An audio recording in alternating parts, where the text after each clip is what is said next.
Yo, what up everybody, it's Dio Stewart, and today I'm doing another video. Today's video is on prologues and epilogues. A lot of people don't like them, or at least a lot of people that I've kind of came across. And it's typically writers that say that their readers don't like them, but when you talk to readers, a lot of them's like, yeah, I like them. There's a few that don't, but oh well. I personally do like them if they're done right. And that's what this video is about, you know, how to approach it properly. And things to avoid when doing them, so you aren't one of those people who's like, yeah, no, this doesn't belong. You know, you're not the reason why people just kind of skip over prologues and epilogues. In case you don't know what a prologue, epilogue is, it's basically a short chapter or scene before the story starts and after the story ends that's in the book. From chapter 1 to the last chapter should be the entirety of the story.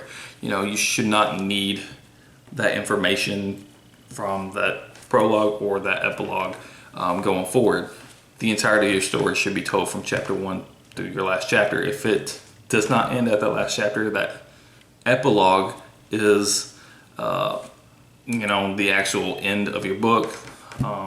That's not an epilogue, that's your last chapter. Same thing with the prologue. If your story actually starts there, it's not a prologue, it's your first chapter. Now, I do feel like those need to tie into your book one way or another. So you can be like, well, this ties into this, so that's where it starts. That's not the same. If it ties into it, that's good. If it starts there, it's bad. I'll give you an example. I'm writing a child duology companions or whatever. It's The Gift of a Child and The Ballad of a Child. In The Gift of a Child, the event that starts the whole story is the prologue. It is about this birth of a child and it being taken and all this. The first chapter starts with your main character that you follow throughout the whole story, and he's searching for that child.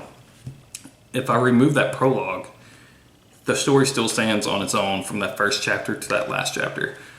It does not need that prologue for it to be there. It gives a little bit more information about what's going on, but it's not needed for that first story. Now, if I remove that first chapter and start the second chapter when the main character is already on his journey, there might be a little confusion and be like, well, what's going on here? So therefore, that first chapter is needed, but the prologue is not. And that's how you need to kind of approach it. If you can remove it and your story still makes perfect sense, you know, there might be some questions that the reader might have early on that got answered in that prologue, but as long as it's answered later in the story, they don't need that prologue. Or whatever, you know, they don't need that. If it stands on its own from first chapter to last chapter, and you put a little bit before it or a little bit after, those are prologues and epilogues. Things to avoid though, you do not want to info dump. A lot of people, especially in fantasy, for a prologue, they want to info dump. They want to world build, like this is this world, this is its history, this is what's happened this many years. This is a bunch of like history lessons, and it's very boring. You know, who really enjoyed history class in school? You know, I hated history class. I love history. I love learning about different stuff. But in history class, oh, this date and this date and this date, you just get to the wars. You know, I like to hear about the wars. I like the different conflicts and the different tribes and this and that. But actually trying to memorize dates and what happened, very political, blah, blah, blah. Don't care. So for that prologue, you do not want that boring exposition of just describing all this, what happened and this and this and this person's related to this person, whatever. You don't want to spill all that out. That's an info dump. People are not going to like it. They're just going to jump over it. And some people, if they see that that's how you write a prologue, they might not even continue into your actual story itself. So you do not want to info dump. That's not what a prologue is. You don't want to info dump anywhere in your story, so do not info dump in your prologue either. That's part of the story. Even though it's, you know, separate and your book can stand on its own without it, it's still counted as part of your story. You don't want to info dump there. Another thing that's kind of frowned upon for prologues, I call it a mid-story jump.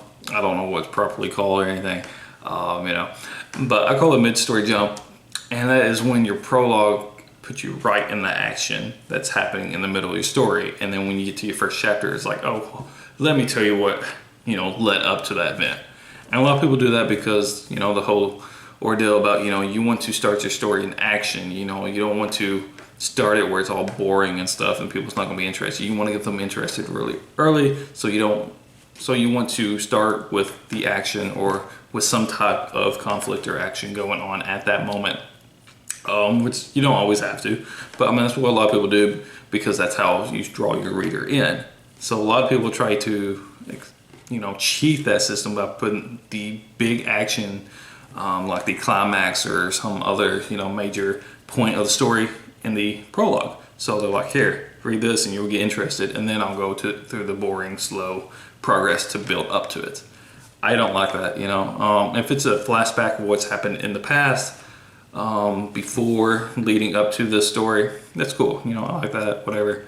It's like almost like how I was talking about in The Gift of a Child. It starts with this event and the story like progresses after that.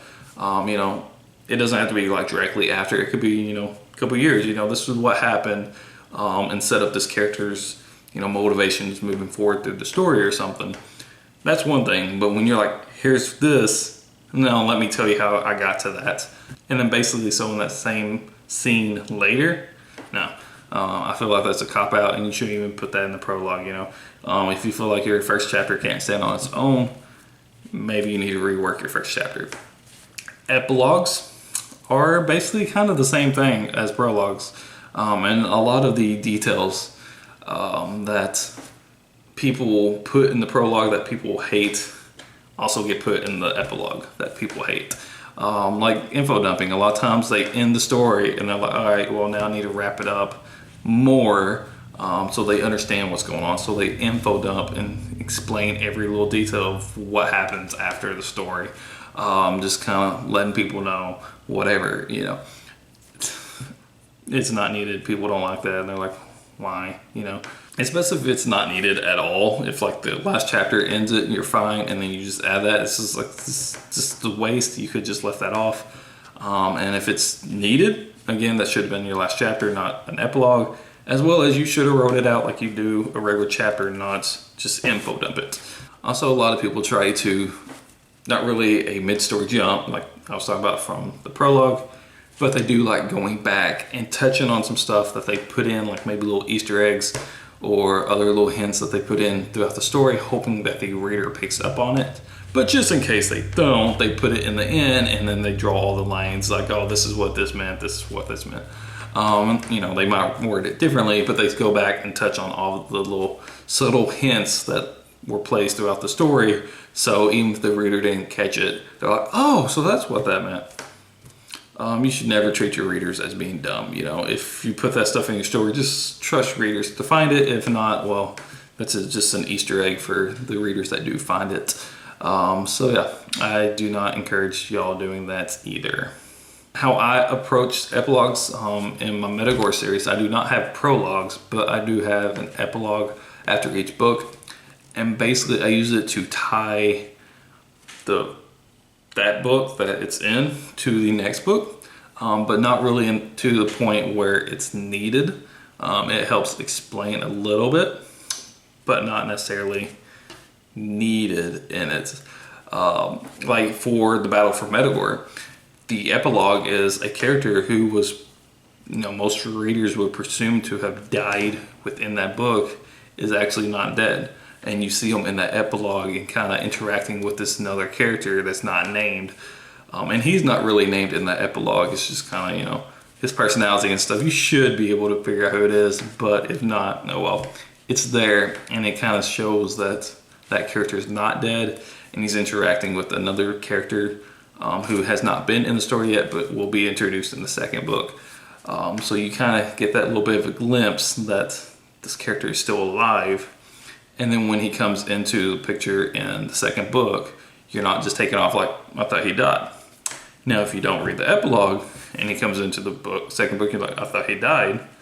It's still explained later on kind of what happened and that whole ordeal, but it's not explaining that interaction, that meeting, but he does explain how he survived and all this. So that epilogue is not technically needed, but if you do read it, then you are kind of not as thrown off when you get to the book 2 and see him re-enter a couple of chapters in or whatever. You're not like, what?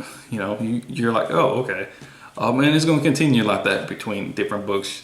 At the end of book 2, there is a scene between two characters and things going on and stuff. And you're like, okay, you know what's leading up. The book is leading towards, in a sense, which is another war. And then that scene is like in the midst of a war. And then when you start the 3rd book, that scene is actually taking place a little bit later. So you kind of see a little bit of build up. You don't see that scene, but you see afterwards. And you can kind of put that together.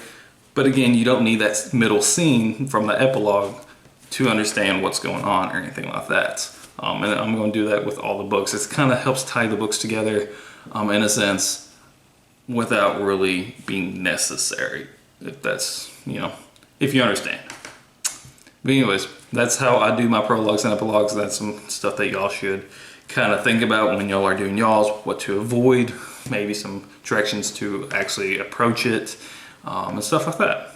So yeah, if y'all want to, y'all can check out my debut novel, Battle for METAGORE. Buy it on Amazon, iTunes, Audible, Barnes & Noble, whatever. It's an ebook, paperback, and audiobook. My audiobook narrator, Danny Fakey, is fucking amazing. Just saying. So yeah, I guess that's about it. Y'all can go check that. All those links are down below.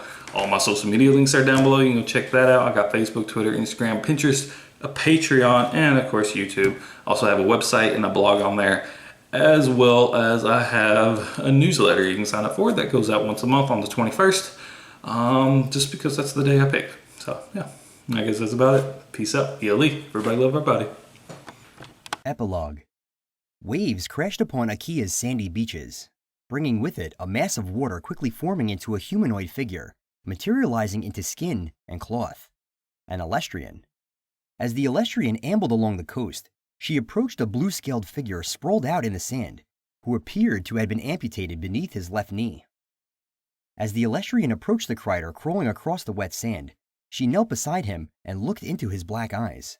"I heard you were dead." The Crider smiled. "I heard you are a great oracle who sees everything."